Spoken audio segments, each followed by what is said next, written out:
Hey YouTubers, this is Guardian Mike, and I'm here to talk to you today about the difference between a DD, a developmentally disabled guardianship, and a GA in respect to what if you file the wrong one.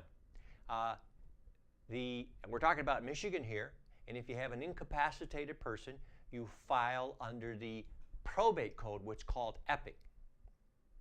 If you have somebody who's developmentally disabled, you're going to file under the Mental Health Code. Two different bodies of law.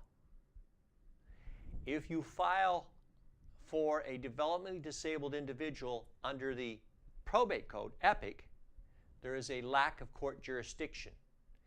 It's exclusive to the Mental Health Code. Why is that important? Because there's no juice. The judge can dismiss, all the work is being done, and the judge can dismiss the petition, and you'll have to come back to court.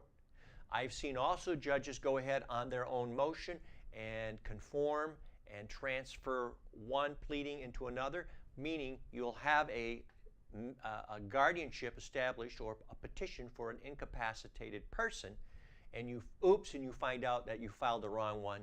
Go and file the correct one. You'll have a separate file. It's called a DD. You'll get a separate court file here in Michigan. And when you appear in court on the GA, incapacitated individual, you are allowed to make a pitch to the court to say, can we conform the pleadings to the facts in evidence so that we are establishing the DD, and we will dismiss the GA, and you will have everything come out hunky-dory. Now, that may be easy peasy. Depends on your judge. Why is this important? Because government funding, some funding, funds programs and resources and information for the mentally ill under the laws of the state of Michigan here, and some funding fund under for those who are developmentally disabled. Two different budgets, two different resources, two different programs.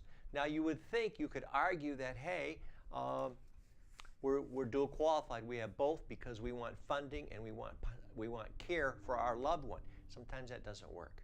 You want to start with the right petition, and this is a shorty to let you know that in Michigan you have a couple options, and that's pretty uniform throughout the United States, is that you're going to have someone who's incapacitated, and that's going to be separate from the mental health code that may cover someone who is developmentally disabled from birth. And we have a program, a separate series on the history of guardianship. Check that tape out. We go back to the King of England. We go back to the very beginning of guardianship. And you'll recall that had to do with some bad terms we talk about, but in terms of imbeciles, we talk about insane. Those two terms, we're far beyond that now.